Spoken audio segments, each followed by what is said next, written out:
Good day, my guest from what country? Brunei.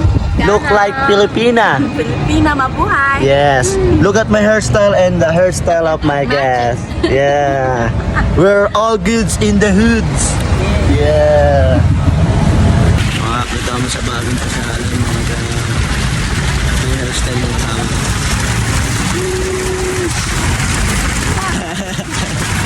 Same hairstyle. Came from Ghana, but I thought he came from US. She came.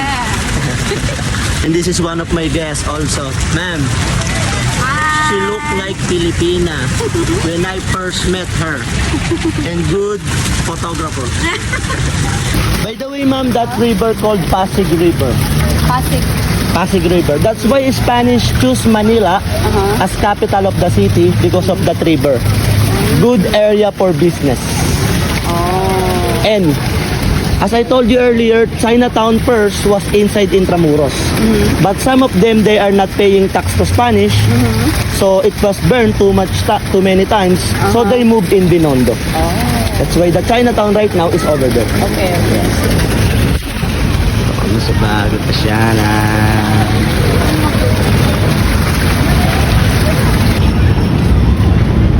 So that's Binondo, Chinatown. Yeah, all of that building.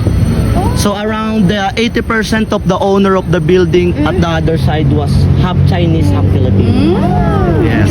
So that's the oldest Chinatown in the world that is still working. Binondo, Chinatown. Let's go.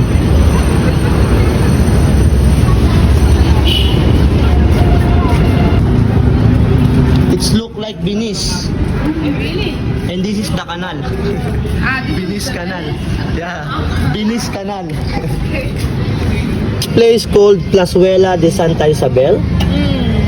If you could see in the statue a woman holding a baby, because when Japanese caught pregnant woman, they cut the belly, the baby they throw up, then killed by bayonet. So that is the memory of 100,000 people innocent died. In 1 month of bombing, February 18 to March 18, the result is 100,000 people died. The body they found put inside the box because a lot of bomb. Okay? What you gonna say, ma'am? Good photographer? All good, all good. Yeah. Can you said all good in the hood?